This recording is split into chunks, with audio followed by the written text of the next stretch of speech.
again, ALEAKWE and Olivia. And today we are going to speak about social media. Something that we use a lot, something that when I say we, I don't mean ALEAKWE and me, but I mean the world in a sense. And obviously we're on social media right now. And so it's really about, asking people their experience of social media from when it started up to now, how it influenced your life. Do you feel that you're better connected to people, or does it really sort of took you away from people? Because I will share my experience of like actually how it sort of took me away from people in a very interesting way, and how it changed our behavior and how we connect to the world. Because we're so used to it, but we never really think about, okay, how is this going to change behavior? How is it going to change the world? And how is it going to change the young people who are just grew up with it and don't know anything else? It's quite interesting concept, I think, to just to hear your experiences as well. And we obviously will share some stuff that we experience as well. So we're gonna start with Ariete. Your experience of using social media when it started, how it maybe felt, and how you use it to your advantage or disadvantage.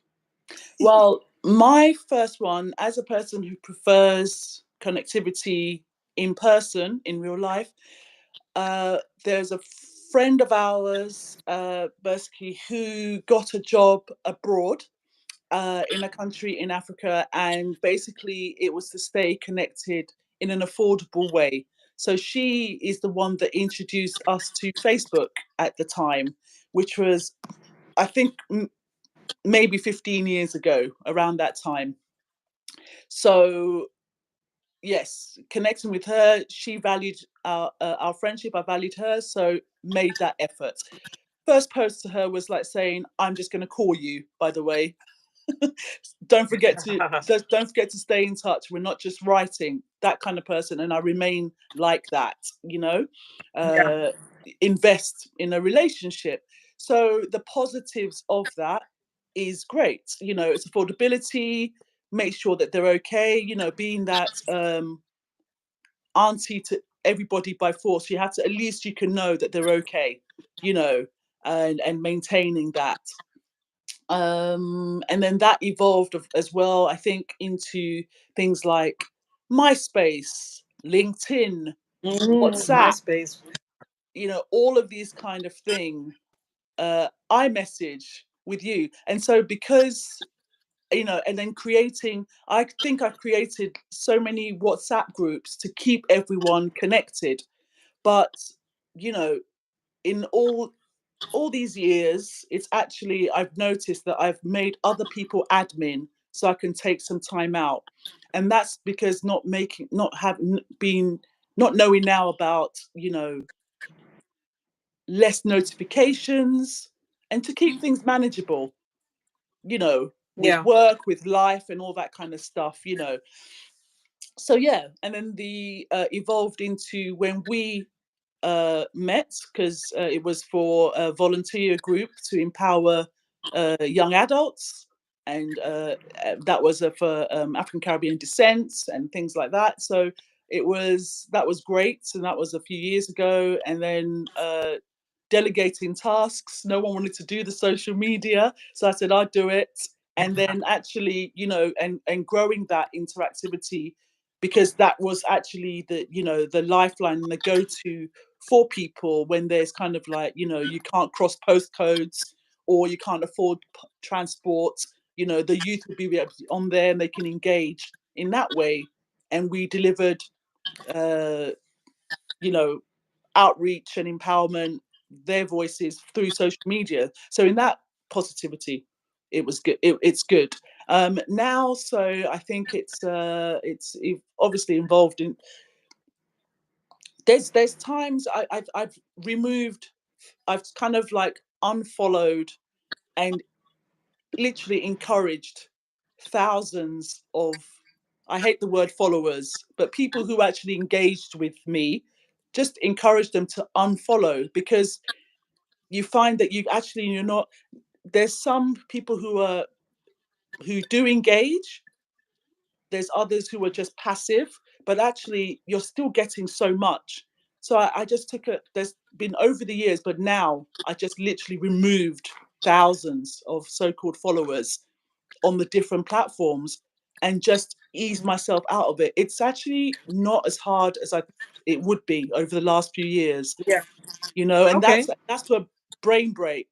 And also giving other people voices, actually the ones that I want to focus on, and not just what's been forced into, like, you know, a lot of toxic celebrity stuff, but which is for another topic. Yeah. And yourself?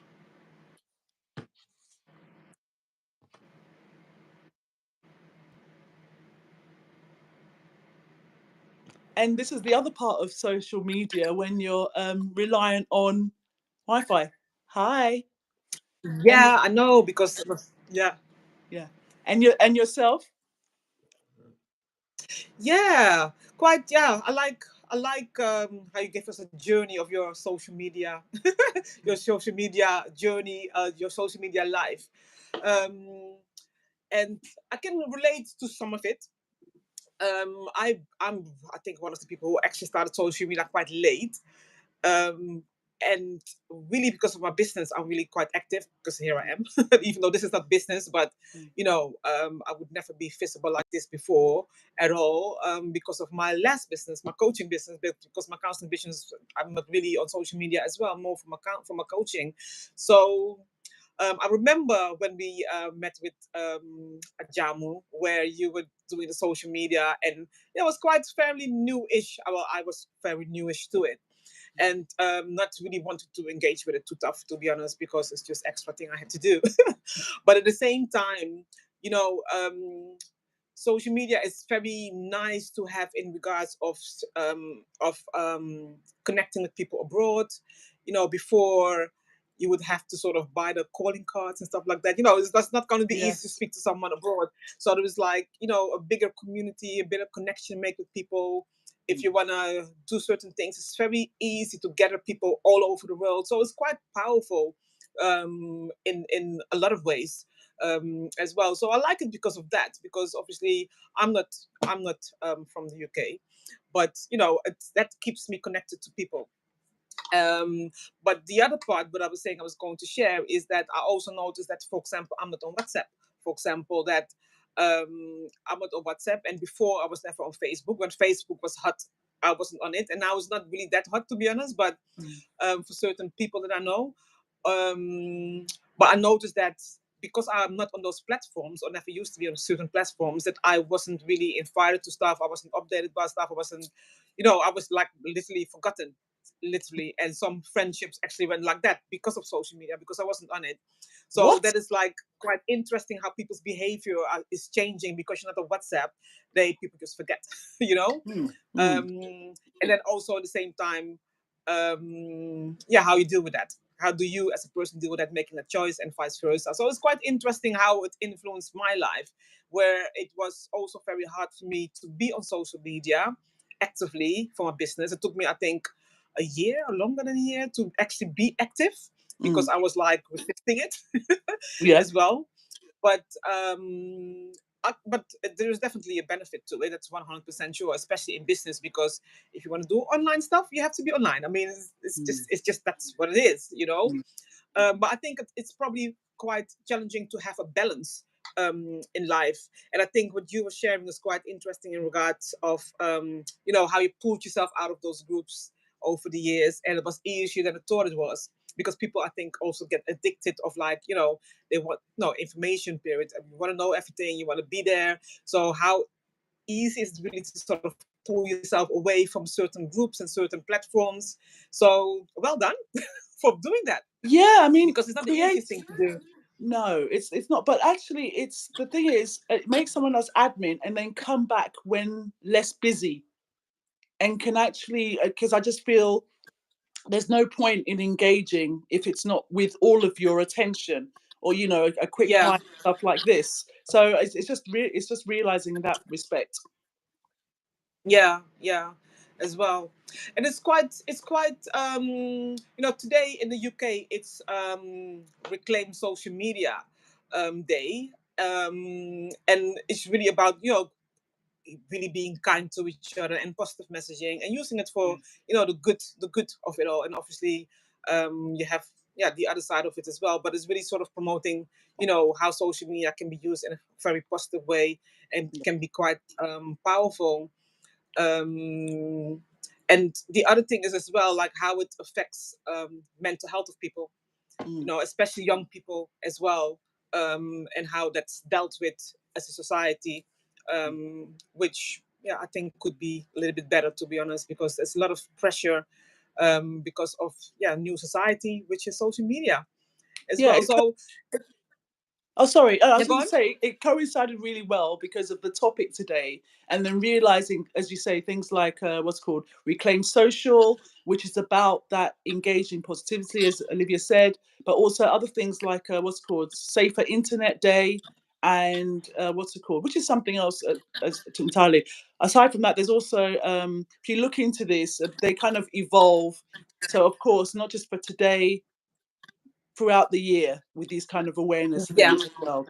Yeah, yeah, including zero tolerance to female genital mutilation. But, you know, yeah, that's what the internet is for. Go and look up these things and engage yeah. positively, listen to first-hand experiences and both sides, and support positively. Yeah. So, yeah, we just would like to know from you as well. Like, how did you experience the social media? How you manage, you know, your scrolling before bed and that kind of things. So, it would be nice to hear from everyone else as well Hmm. to share, you know, your view on that. And how to move forward from it, especially how IA is coming up. It's going to be very interesting how that is going to shift the next stage, I think, in social media as well, with what people can do. As you were saying before, or no, probably we spoke about it before, but Hmm. as in, like, you know, how they use pictures and then change it and la la la, all of that's fake news and stuff like that. So Yes. share your experience Yeah. with us. And this is just like a short, you know, a chat that we do all of the time to sort of spark conversation, share, definitely be kind to each other, right? Because that's why we do it, and have a little laugh about it Exactly. as well. So This I is don't it. know. Any last words, ALEAKWE, before we go? Yeah. So basically, Olivia was referring to the initial reason of just loving to share with family members, friends, mainly in back in the day, which is about what's it called, about 15 years ago, or when FB was new and was introduced to that. And but basically then finding out that people could right click on photos, you know, you didn't realize the settings then, you know, and the kind of data harvesting. So even though it's a positive thing, there'd always be the light and the dark to it. So when once I realized that anybody could right click your photographs, I basically stopped uploading photos, and that was before I became a mother, and even Yeah, double down on that now, because you don't know, we only share it. Basically, I print out my photographs, you know, yeah. as what's it called, a connection of mine and Olivia calls it the Hall of Fame The Wall of Fame. of loved ones, because I'm it's on it. nice. I'm on it. Of course, she's on it, honourable members, and it's so nice just to see that. But I am a tangible face-to-face person, and will, you know, people please and recover, but and follow where people can manage on the different platforms. It's about, because we need to connect. But as I say, we evolve with that. And as Olivia's already said, do comment below, share your thoughts, opinions, and experiences about social media, the good and the bad. All right. Peace out. Excellent. Deuces, deuces. Bye.